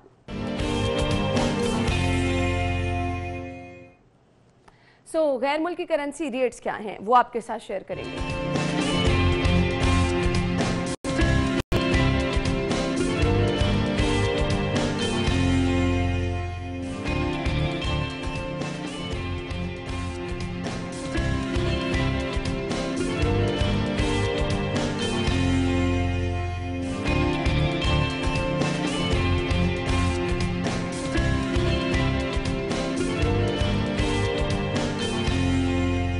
नाज़रीन, माल का हाल भी आपने जान लिया। हमें जाना है एक ब्रेक की तरफ। ब्रेक लेंगे और ब्रेक के बाद आपको प्रोग्राम में एक बार फिर से ज्वाइन करेंगे। हमारे साथ रहिएगा। ब्रेक के बाद प्रोग्राम में आपको एक बार फिर से खुशामदीद कहेंगे और प्रोग्राम के हिस्से में नाज़रीन अभी हम बात करने वाले हैं चौधरी शुजात हुसैन जो कि अस्पताल में ज़र इलाज है। तबीयत की नासाजी की वजह से उन्हें अस्पताल में मुंतकिल किया गया था। इलाज मुआवजा उनका वहाँ पर जारी है और रोज़ाना की बुनियाद पर हम देख रहे हैं कि डॉक्टर्स उनका इलाज मुआवजा भी कर रहे हैं। आम शख्सियात भी वक्तन फ़वक्तन उनकी अयादत के लिए आती रहती हैं। चेस्ट इन्फेक्शन बाइस बना था जिसकी वजह से उन्हें अस्पताल में जो है वो ज़र इलाज किया गया और साथ ही साथ उनका कोरोना टेस्ट भी हुआ था जो कि नेगेटिव रहा। डॉक्टर्स का ये कहना है कि उनकी अब जो हालत है वो स्टेबल है। खैर अभी अपडेट्स क्या हैं, अली अकबर वहाँ पे मौजूद हैं। जी अली बताइएगा इस वक्त डॉक्टर्स का क्या कहना है, कैसी तबीयत है चौधरी शुजात हुसैन की? जी बिल्कुल, अगर हम बात करें तो मुस्लिम लीग काफ के सदर हैं चौधरी शुजात हुसैन, जो तकरीबन जुमे के रोज़ उनको नमूनिया का अटैक हुआ था जिसके बायस उन्हें यहाँ पे सर्विसेज हॉस्पिटल में दाखिल कराया गया। शुरू में तो ये शक था कि हो सकता है नमूनिया जो है वो कोरोना की कोई वजह बनी हो, लेकिन उनका कोरोना टेस्ट जो है वो नेगेटिव आया जिसके बाद जो है काफ़ी जो है लोगों को तसल्ली रही उनकी तबीयत के हवाले से। प्रोफेसर कामरान चीमा हैं जो कि वैसे भी रूटीन में भी उनके मालिज हैं और इधर सर्विसेज हॉस्पिटल में भी वही उनका जो है वो लालजो मालजा कर रहे हैं। प्रोफेसर प्रोफेसर कामरान चीमा से जब हमारी बात हुई तो उनका ये कहना था कि चौधरी शुजात हुसैन की तबीयत जो है पहले से काफ़ी बेहतर है। कल जो है वो ना सिर्फ चौधरी शुजात हुसैन ने वॉक की बल्कि अपने कमरे से बाहर निकल के जहाँ पे टेरेस बना हुआ है वहाँ पे भी काफ़ी देर बैठे रहे, धूप में बैठे रहे, उसके साथ साथ लोगों से बातें भी करते रहे। पहले जो 2 रोज़ थे अगर हम उसकी बात करें तो चौधरी शुजात हुसैन की तबीयत जो है वो खासी ख़राब जो है वो दिखाई दे रही थी, उनसे बात नहीं हो पा रही थी और इस तरह से वो अनकॉन्शियस थे कि वो लोगों को पहचान भी नहीं पा रहे थे। लेकिन ना सिर्फ अब वो लोगों से बातें कर रहे हैं बल्कि वो वॉक भी करते हैं, हल्का फुल्की जो ग़िज़ाइयत है उनकी वो ग़िज़ा भी खाते हैं, उसको डाइजेस्ट भी कर रहे हैं और उसके साथ साथ रूटीन में जैसे वो पहले नमूनिया से पहले रूटीन में हुआ करते थे उसी तरह वो जो है वो अपने जो मामूलात ज़िंदगी है उसको भी निभा रहे हैं। अगर हम बात करें तो यहाँ पे उनका सिटी स्कैन भी करवाया गया था, सिटी स्कैन की रिपोर्ट्स भी जो हैं वो बेहतर आई हैं और डॉक्टर्स का ये कहना है कि मज़ीद 1 या 2 दिन उनको यहाँ पर रखने के बाद जो है डिस्चार्ज कर दिया जाएगा। उसके बाद उनको जो केयर है कि घर में वो लोगों से ना मिल सकें और ज़्यादा से ज़्यादा जो है अपने आप को सेफ रखें, वो घर में जो है उनके जो है केयर की जाएगी क्योंकि वो बुज़ुर्ग रहनुमा हैं, बुज़ुर्ग सियासतदान हैं और चौधरी ख़ानदान की अगर हम बात करें तो एक वज़ादार शख्सियत है। इसलिए हमने ये देखा कि आज तकरीबन 7 रोज़ से वो यहाँ पे मौजूद है और 7 रोज़ में पीपल्स पार्टी, मुस्लिम लीग, नून, उसके अलावा जो ब्यूरोक्रेट्स हैं, जो रिटायर्ड जजेस हैं, वो भी आके उनकी इयादत करते रहते हैं। जी अच्छा अली, ये बताइएगा डॉक्टर्स का क्या कहना है, मजीद उनको कितने रोज़ जो है वो अंडर ऑब्जर्वेशन रखा जाएगा, उनका इलाज मुआवजा मजीद कितने दिन जो है वो अस्पताल में जारी रहेगा, और साथ ही साथ ये भी बताइएगा कौन कौन से डॉक्टर्स हैं जो कि उनका इलाज मुआवजा कर रहे हैं। जी बिल्कुल, प्रोफेसर कामरान चीमा है जो कि उनके डॉक्टर हैं और वही उनका जो है मेडिकल बोर्ड के सरबराह भी हैं। उसके अलावा फिजियोथेरेपिस्ट हैं, वो भी उनका जो है जो उनको मसल्स के जो इश्यूज़ हैं उनके लिए जो है उनकी जो फिजियोथेरेपी होनी होती है उसके लिए उनको एडवाइस करती हैं। प्रोफेसर कामरान चीमा से जब हमारी बात हुई तो उनका ये कहना था कि अब उनकी तबीयत पहले से बहुत बेहतर है, लेकिन क्योंकि वो उम्र के इस हिस्से में और दूसरा उनको मल्टीपल कुछ डिजीज़ है जिसकी वजह से हम ये रिस्क नहीं ले सकते कि उनको आज जो है डिस्चार्ज कर दिया जाए और खुदा न खास्ता अगर घर में ज़्यादा तबीयत ख़राब हो तो उनको वापस लाया जाए, क्योंकि इस एज में और ख़ास तौर पर जिस तरह की उनकी कंडीशन है, इस कंडीशन में उनको बार बार शिफ्ट करना जो है वो उनके लिए भी जो है वो गैर मुनासिब है। इसलिए डॉक्टर्स की जानिब से बताया जा रहा है कि मज़ीद 1 से 2 दिन जो है यहाँ पे उनको रखा जाएगा क्योंकि जो नमूनिया की वजह से जो उनके लंग्स डैमेज हुए थे, लेकिन उस पर जब सिटी स्कैन कराया गया तो बताया ये जा रहा है कि काफ़ी बेहतर है और जो डैमेज हुआ था लंग वो भी अब जो है पहले से काफ़ी बेहतर हो चुका है। तो हम बताया ये जा रहा है कि कल या परसों तक जो है उम्मीद है कि उनको डिस्चार्ज कर दिया जाए। अच्छा जी, कल या परसों तक डिस्चार्ज कर दिया जाएगा। हम देखते हैं कि टाइम टू टाइम अहम शख्सियात यहाँ पर आती रहती हैं, तो क्या उन्हें मुलाकात की इजाज़त दी जाती है? क्योंकि अब तो डॉक्टर्स का कहना है कि उनकी हालत बेहतर है, तो क्या मुलाकात करवाई जाती है उनसे इयादत के लिए जो लोग आते हैं? जिसमें जो है वो सिंपल सा उन्होंने फार्मूला एक रखा हुआ है कि क्योंकि यहाँ पे स्पीकर पंजाब असेंबली चौधरी परवेज़ लाई आ जाते हैं, उसके अलावा हुसैन लाई आ जाते हैं, मोनस लाई आ जाते हैं, चौधरी शुजात हुसैन के दोनों साहबजादे सालिक हुसैन और शाफिर हुसैन जो है दिन भर हॉस्पिटल में रहते हैं। इसलिए जो इयादत के लिए आते हैं कोशिश की जाती है कि उनको जो है उनके अहले खाना से मुलाकात कराई जाए, स्पीकर साहब से उनकी मुलाकात कराई जाए ताकि वो उनसे ही मिल सके, क्योंकि चौधरी शुजात हुसैन के जो अपने अहले खाना हैं जैसे स्पीकर पंजाब असेंबली हैं, उनके साहबजादे हैं, उनके भतीजे हैं, वो तो उनको ज़रूर उनके कमरे में जाके मिल लेते हैं, लेकिन उसके लिए भी जो है बाकायदा SOPs फॉलो किए जाते हैं क्योंकि कोरोना का सीज़न और खुदा न खास्ता ऐसे में ये जो है देखा यह जाता है कि पेशेंट जो है उसको किसी भी जो है ऐसी डिजीज़ से बचाना होता है या खुदा न खास्ता कोई वायरल डिजीज़ जिन दिनों होती है तो पेशेंट को कोशिश की जाती है कि ज़्यादा दूर लोगों से रखा जाए। इसलिए आम लोगों को जो है उनसे मिलने की इजाज़त नहीं दी जाती। जो उनके अहले खाना भी मिलने जाते हैं तो वो बाकायदा जो प्रॉपर किट है, कोरोना किट है, उसको पहनने के बाद हाथ जो है उसको अच्छी तरह सैनिटाइज करने के बाद जो है उनके कमरे में जाते हैं। लेकिन जैसे अब वो खुद चहलकदमी कर रहे हैं तो बाज़ का ऐसा होता है कि वो चहलकदमी करते हुए खुद आके बाहर बैठ जाते हैं और जो लोग वहाँ पे मौजूद होते हैं उनसे मुलाकातें करते हैं। सही। अच्छा अली, आपसे ये भी जानना चाहेंगे, हमने देखा कि जब मुस्लिम लीग काफ के सदर चौधरी शुजात हुसैन को अस्पताल लाया गया था उसी दिन CM साहब भी आए थे, डॉक्टर यास्मीन राशिद साहिबा भी आई थी, डॉक्टर से भी उन्होंने दरियाफ्त किया था, पूछा था कि उनका इलाज मुआलजा कैसा चल रहा है। तो टाइम टू टाइम क्या वो इन टच हैं और इलाज मुआलजे की सूरत हाल का जायजा ले रहे हैं कि आया अच्छी तिबी सहूलियात फराहम की जा रही हैं उन्हें? जी बिल्कुल, सूबाई वज़रा जो है तकरीबन ही जो है वो स्पीकर पंजाब असम्बली के साथ इन टच है, उनके अहल खाना के साथ इन टच है, जो चौधरी शुजात हुसैन के साहबजादे हैं उनके साथ वो राब्तों में है और उनकी तबीयत के बारे में पूछते रहते हैं। इसी तरह अवान वज़ीर आला की अगर हम बात करें तो अवान वज़ीर आला जो है वो ना सिर्फ डॉक्टर्स के साथ इन टच है बल्कि जो चौधरी शुजात हुसैन की अपनी फैमिली है वो उनके साथ भी इन टच है और जो उनको यहाँ पर इलाज मुआवजा दिया जा रहा है, जो उनकी सेहत की सूरत हाल और जिस तरह उसकी बेहतरी आ रही है, तमाम तर सूरत हाल का वो जायज़ा लेते रहते हैं और दोनों कह लें कि चौधरी फैमिलीज़ के दरमियान और अवान वज़ीर आला के दरमियान जो है वो राब्ते होते रहते हैं। ठीक है जी Ali, thank you so much, आप हमारे साथ मौजूद थे। और मुस्लिम लीग काफ के सदर हैं चौधरी शुजात हुसैन, जिन्हें नासाजी के बायस हस्पताल ले जाया गया था और 7 रोज़ से वहाँ पे ज़ेर इलाज हैं। डॉक्टर्स का मजीद ये कहना है कि 2-3 दिन तक उन्हें जो है अंडर ऑब्जर्वेशन रखा जाएगा। हालत उनकी पहले से जो है वो बेहतर है, स्टेबल है, लेकिन डॉक्टर्स का ये कहना है क्योंकि वो एज के इस हिस्से में है, मल्टीपल क्योंकि इशूज़ भी हैं, तो साथ ही साथ डॉक्टर्स का ये कहना है कि उन्हें हस्पताल में रखा जाएगा जो कि उनके लिए बेहतर है। साथ ही साथ फिजियोथेरेपी उनकी जो है वो भी की जा रही है, लेकिन हम देखते हैं कि बहुत सारी अहम शख्सियात इयादत के लिए जाती हैं, डायरेक्ट मुलाकात की परमिशन नहीं दी जाती क्योंकि कोरोना का भी एक ख़तरा है। तो लिहाजा डॉक्टर्स का ये कहना है कि 2-3 दिन जो है उन्हें रखा जाएगा हॉस्पिटल में, जिसके बाद उन्हें हॉस्पिटल से डिस्चार्ज किया जाएगा। अली हमारे साथ मौजूद थे, अपडेट कर रहे थे।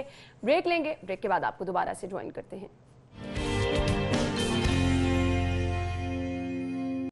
ब्रेक के बाद प्रोग्राम में आपको एक बार फिर से खुश आमदीद कहेंगे। नाज़रीन, कुछ रवैये हैं जिन रवैयों की वजह से हम अक्सर देखते हैं कि बहुत ज़्यादा जो गैप आता है ना रिलेशनशिप में, वो आता जाता है। इसके साथ साथ ना सिर्फ रिलेशनशिप में बल्कि आप जहाँ पर अपने दफातर में हैं, जहाँ कहीं पे भी जॉब्स कर रहे हैं, वहाँ पर भी ये रवैये क्योंकि हमारे ऊपर इस कदर गालिब आ चुके हैं कि इन रवैयों की वजह से वो कहते हैं ना दिलों में कड़वाहट हो जाती है और हमें पता भी नहीं होता हमारे किस रवैये की वजह से किसी का दिल दुख गया है।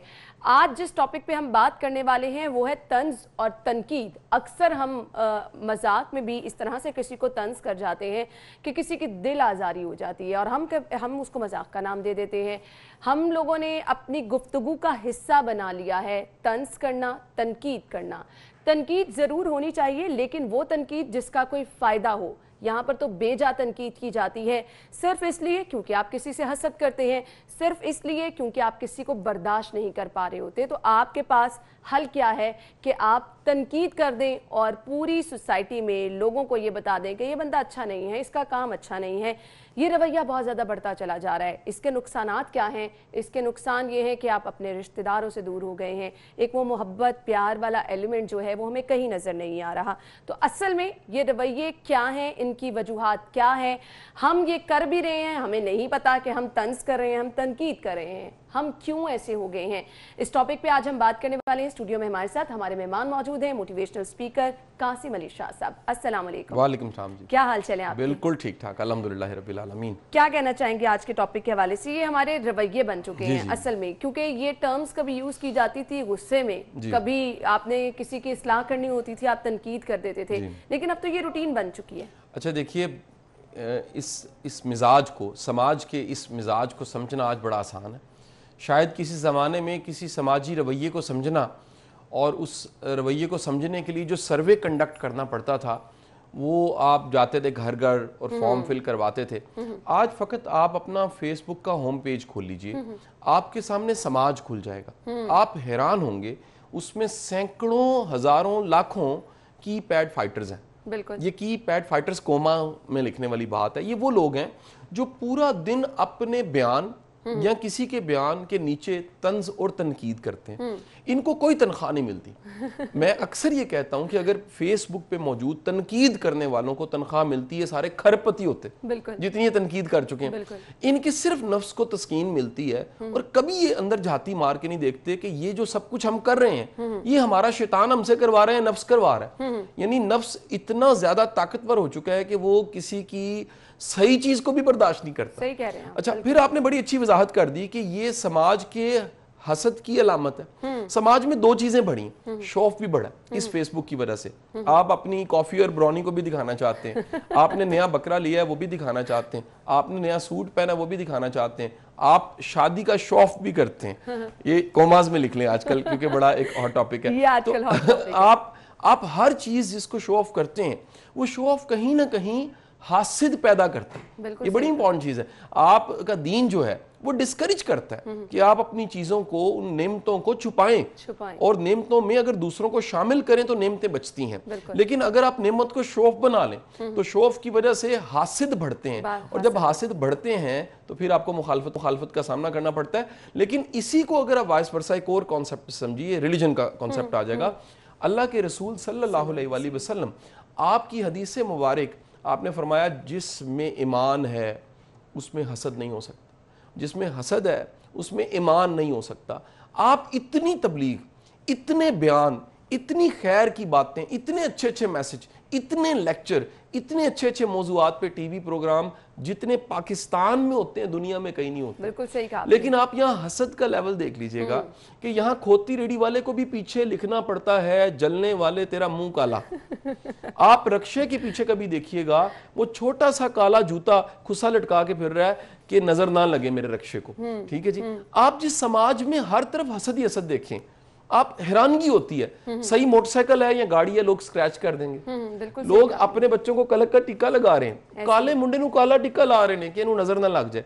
जिस समाज में आपका रब की रहमत पे यकीन नहीं है, उसकी ब्लेसिंग्स पे यकीन नहीं है, और मनफी सोच जो इतनी है उस पर यकीन पुख्ता हो चुका है, वहां पर फिर खुदा की रहमत ही चाहिए। ये तो गजब है हम पे। तो ये हसद इतना ज्यादा बढ़ा जा रहा है, और इस हसद के एक्सप्रेशंस हैं। जब भी दिल में हसद होगा उसके कई साइन होंगे। मैं आपको अगर इजाजत दे तो मैं उसको लिस्ट की शक्ल में बयान कर देता हूँ। याद रखें, आपका हासिद आपकी खुशी में खुश नहीं होता।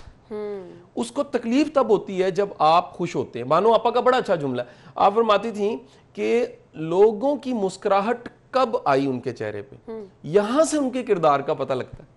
जबरदस्त। यानी आपकी खुशी पे अगर मुस्कुराहट आई है तो इसका मतलब ये है कि वो अच्छे हैं, और अगर आपकी तकलीफ पे आप स्लिप हो गए, गिर गए हैं, डैमेज हुए हैं, और उनको खुशी हुई है कि सही हुआ है, तो ये हसद है उनका। अच्छा, यहाँ पे भी ये लोगों का रवैया पहचानना बड़ा मुश्किल है। आजकल लोग डबल फेस हैं, आपको पता भी नहीं चलता लोग आपकी खुशी में खुश हैं या नहीं। मुंह पर तो वो बड़े स्वीट बन रहे होते हैं। आपने फेसबुक का रेफरेंस दिया, एक तरफ तो लोग तनकीद करते हैं ना, दूसरी तरफ मैं कहती हूँ झूठी तारीफों के पुल वो बांधते हैं। मतलब आपको पता चलता है कि आपकी पिक्चर्स के नीचे, आपकी पोस्ट के नीचे बड़े जबरदस्त तारीफें की हैं, और बैक एंड पे क्या हो रहा है वो लोग आपको आके बताते हैं। अच्छा देखें, ये कभी भी इंसान छुप नहीं सकता, देर बदेर सामने आ जाता है। ये लेयर्स हैं। एक होता है ना कस्टमर केयर में हम खुश इखलाकी पढ़ाते हैं, क्योंकि सेल बेचना होता है ना, मैंने बेचना है अगर, तो मैं कहूंगा जी आए बाजी बैठें, ये आप चाय पिए और ये देखें और ये नया सूट देखें, ऐसे करूंगा ना। मैंने बेचना है, मेरी खुश इखलाकी सिर्फ बेचने के लिए। मैं खुश इखलाक नहीं हूँ। शायद मुमकिन है बड़ा बद इखलाक इंसान हूँ, लेकिन उस बेचने के लिए थोड़ी देर के लिए मैं खुश इखलाक हो गया हूँ। जो असल में खुश इखलाक है उसको जोर नहीं लगाना पड़ता। वो बदतर के साथ, बगैर किसी कंडीशन के, बगैर लालच के भी खुश इखलाक होगा।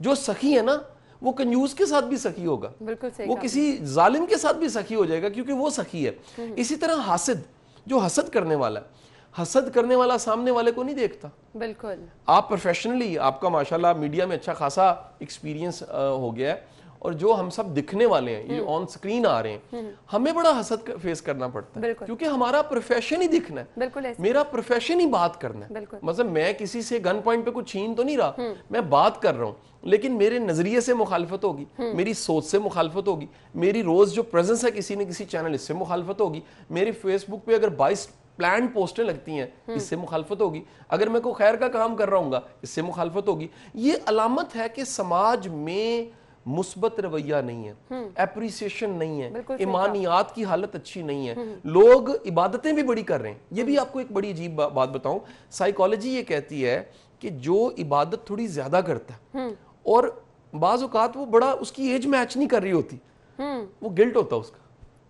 सही। यानी वो अपने गिल्ट को खत्म कर रहा होता है। यानी हम अगर गौर करें तो पता लगेगा ये कहीं जुल्म कर रहा है, और उस जुल्म को मिटाने के लिए क्या कर रहा है, ये ओवर ज्यादा मजहबी हो गया, ये ज्यादा तस्बीह फेरने लग पड़ा, ये ज्यादा अस्तगफिरुल्लाह अल्हम्दुलिल्लाह करने लग पड़ा। उसकी वजह ये कि उसका गिल्ट उससे खत्म होता है। अच्छा, अब आ जाते हैं हसद का दूसरा नुक्ता। सम टाइम जो हसद है, हासिद है, वो क्या करेगा, वो आपके खिलाफ बदखुइयां करेगा, गीबत करेगा। बिल्कुल ऐसे। अच्छा, ये भी बुज़दिल हासिद है। लेवल है ना, लेवल है, बिल्कुल लेवल सही है कहा। ये। मतलब अभी हम मतलब थोड़े निचले लेवल पे हैं, जो जिसने क्या किया, आपकी नुकसान पे खुश हुआ, आपकी खुशी पे ना खुश हुआ। दूसरा लेवल है वो पीछे से लॉबिंग शुरू कर दी, उसने बैठ बैठ के जगह जगह आपके खिलाफ गन बका, पॉइजन किया, लोगों के माइंड को बदजन कर दिया। अच्छा, बाज लोग आपकी टीम को बदजन करते हैं, आपके दोस्तों को बदजन करते हैं, आपके रिश्तों को बदजन करते हैं। मियाँ बीवी में खुदा ना खास्ता अगर कोई तीसरा ऐसा आ जाए, वो रिश्ते को खराब कर देता है, बदजन करके। वो महसूस कराता है, हाय देखा कैसा है, हाय देखिए कैसी है। वो कुछ आपके दोस्त ऐसे होते हैं, उनको आपकी बीवियों की बदियां सुनने की आदत होती है। कुछ दोस्त ऐसी होती हैं जो खामदों की बदियां सुनने की एक्सपर्ट होती हैं, और ऊंची ऊंची आवाज से कहते हैं हाय इंज की था। वो जो आपको तबका मिलेगा, वो दरअसल अंदर कहीं ना कहीं हसद दिए फिर रहा है। अच्छा, तीसरा जरा बहादुर है। बहादुर वो है जो बेशर्म होके मुंह पे आपको कह देगा, वो मुंह पे कह देगा कि बड़ा तू आया, ठीक है कि ऐसे लोग भी होते हैं, ये भी मिलेंगे, ये उससे बहादुर है। एक उससे ज्यादा माशाल्लाह बड़े ही ना सिर्फ बहादुर बल्कि थोड़े से बेगैरत भी होते हैं। ये वो लेवल है जो बकायदा फेसबुक पे पोस्टर लगाने लग पड़ते हैं। बिल्कुल, ये कैंपेन शुरू कर देंगे, ये पूरी की पूरी कैंपेन लॉन्च करेंगे जैसे कोई ये जहाद है। इसका नाम रखेंगे कि हम सोसाइटी को सच बताना चाहते हैं, हम बेनकाब करना चाहते हैं, क्या कर रहे हैं वो 100% ब्लैकमेलर होंगे। बिल्कुल आप ढूंढ लीजिएगा जाके, जो बंदा बेशर्म होके ये काम कर रहा है, वो कई जगह पे ब्लैकमेल करके काम कर रहा होगा। उसका अपना कोई मोरल नहीं होगा, उसका कोई अपना करैक्टर नहीं होगा, वो दीनदारी को रस्मी तौर पे चला रहा होगा, क्योंकि जुमा सारे पढ़े तो वो जुमा पढ़ा होगा, लेकिन अंदर से उसके पास ना ईमान होगा, ना रब पे भरोसा होगा। वो बड़े सोशल एक्टिविस्ट बनेंगे, लेकिन बुनियादी तौर पे एक बात याद रखिएगा, वापिस आऊंगा, इसे एकदम से रिवर्ट कर दूंगा, जो जितना आपके अपना होता है ना, वो उतना पास बैठ के समझाता है ठीक कर लो। बिल्कुल, आपने सही ये याद रखिए। दुनिया में सबसे जो मुतबरक रिश्ते हैं, माँ बाप के ना, वो आपको कान में कहते हैं, वो पास बिठा के, वो चुराहे में खड़े होकर नहीं समझाते आपको। दुनिया में अपने रिश्ते क्या, मियाँ बीवी है ना, अल्लाह कहता है ये लिबास है एक दूसरे का। लिबास का मतलब है कज्जन कजते हैं, कमजोरी पे पर्दा डालते हैं। वासिफ अली वासिफ का जुमला है कि दोस्त आपकी खामी आपको बताता है, बिल्कुल, दूसरों को आपकी खूबी बताता है, बिल्कुल। दुश्मन आपको आपकी खूबी बताएगा और जमाने को कहेगा देखो कितना खराब, खामियां बताएगा। हम यहीं से गुफ्तगू का सिलसिला आगे बढ़ाएंगे। ये बहुत गहरी बातें हैं, सोचने की इस पर जरूरत है, गौर व फिक्र करने की जरूरत है। ये नॉर्मल रवैये हैं, हम भी शायद ऐसा करते हैं, हमारे इर्द गिर्द भी लोग करते हैं, और हम इन चीजों से मुतासिर भी होते हैं। ब्रेक लेंगे, ब्रेक के बाद आपको ज्वाइन करते हैं, हमारे साथ रहिएगा। कासिम अली शाह साहब, जब आप पब्लिक फिगर होते हैं ना, तो लोग अपना हक समझते हैं कि आपको जो मर्जी कह दें, जो मर्जी कह दें। बहुत सारी तनकीद का सामना हमें भी करना पड़ता है। कोई अच्छी चीज भी आप करने की कोशिश करें, लोग उसमें से कीड़े निकालते हैं। आपकी अपीयरेंस बहुत ज्यादा रहती है सोशल मीडिया पर, तो तनकीद भी उतनी ही रहती होगी। कैसे फेस करते हो उस तनकीद को? कहीं कभी ऐसा तो नहीं कि बंदा परेशान हो जाता है कि क्या कर रहे हैं लोग? अच्छा, मैं समझता हूँ कि इसकी आपकी ना रिहर्सल और प्रैक्टिस वक्त के साथ साथ होती है। वो इब्तदा का ज़माना जब सोशल मीडिया था, तो एक कमेंट भी आपकी नींद हराम कर देता था कि यार ये क्यों किसी ने ये कह दिया, हम ऐसे नहीं है। फिर पता लगा कि ये मिजाज है सोसाइटी का, और मैंने देखा कि जितना अरूज का सफ़र है वो हसद और तनकीद का सफ़र है। बड़ा मैं आपको वाज़ह कर दूं कि अगर पाकिस्तान में फ़र्ज़ करते हैं 100 मोटिवेशनल स्पीकर्स हैं, उसमें कोई नुमाया है जिसको आपने आज बुला लिया, तो उसके खिलाफ उतना ज्यादा हसद भी पाया जाता है, उतनी उसके खिलाफ तनकीद भी आपको मिलेगी। उसकी वजह क्या है कि ये प्राइस है, ये रिनाउन होने की प्राइस है। जब आप नामवर हैं, आपका तस्करा होता है। देखें जी, मैंने तो किसी को नहीं कहा मेरा व्हाट्सएप दूसरे के व्हाट्सएप में फेंकना, मैंने तो नहीं कहा मुझे वायरल कर दो, मेरी तो किसी वीडियो के नीचे नहीं मिलेगा जी सब्सक्राइब करें और बेल का बटन दबाएं, इस पे हम प्रोग्राम कर चुके हैं, कभी नहीं मैंने कहा। मेरे पास तो सिर्फ एक ही रास्ता है कि मैं अपने कंटेंट और अपनी बातचीत से वायरल हूं। उसमें मैंने मेहनत की है, 22 साल जिंदगी के लगा दिए, अल्लाह ने करम कर दिया।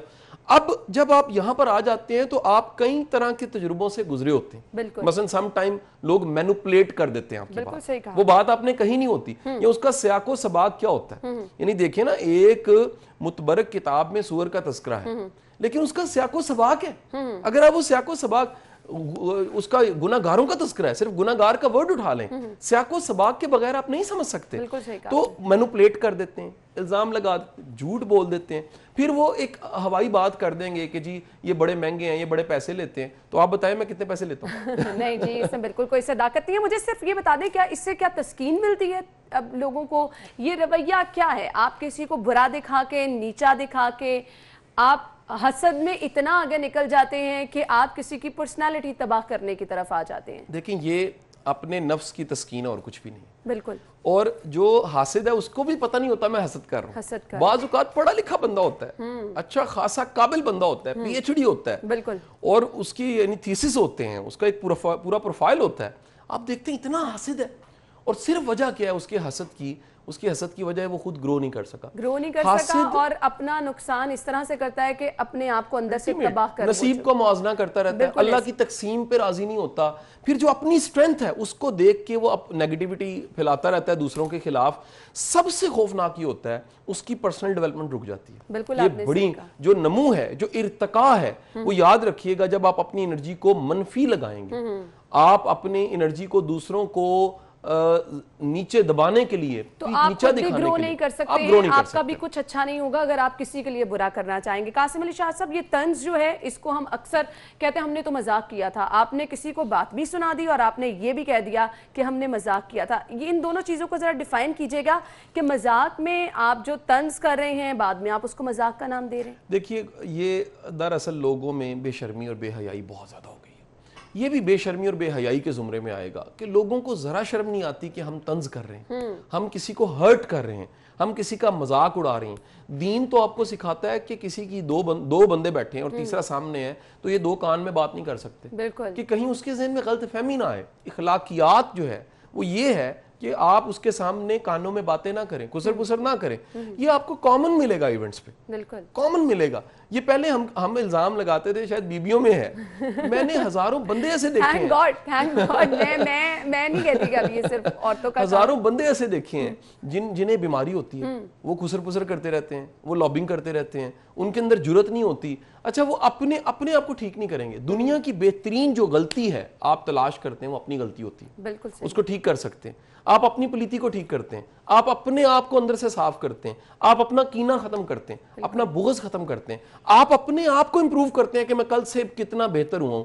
लेकिन ये तो जुल्म है कि आप बगैर तहकीक के, बगैर जाने आप कोई भी इल्ज़ाम किसी पे लगा दें। बिल्कुल ऐसा ही है, और इसका नतीजा हमें माशरे में नजर आ रहा है कि जब ये रवैये कि आप किसी को तंज कर रहे हैं, तनकीद कर रहे हैं, तो अल्टीमेटली आप सबसे दूर होते जा रहे हैं। आप अपने आप को नुमाया तो रख रहे हैं लेकिन इसका फायदा कोई नहीं हो रहा। एक मैसेज जाते जाते चाहिए। देखिए मैं सबको ये जरूर कहूंगा, राजी रहना सीखें, राजी रहते हुए ग्रो करें।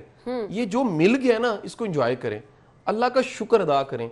शाकिर इंसान, शुक्रिया करने वाला, सब्र करने वाला हासिद नहीं होता। बिल्कुल, और मैं तो एंड पे ये कहूंगी कि जरूर मेहनत करें, हसद ना करें। मेहनत जो है वो कभी रायगा नहीं जाती, आपको एक मुकाम पर हमेशा पहुंचा के रहती है। सब्र का दामन हाथ से ना छोड़े, इंशाल्लाह आपका वक्त भी जरूर आएगा। Thank you so much Qasim Ali Shah Sahab, बहुत बहुत शुक्रिया आपका। इसी के साथ ही प्रोग्राम का वक्त भी इख्तिताम को पहुंचा। अपना ख्याल रखिएगा, मुझे इजाजत दीजिए, अल्लाह हाफिज।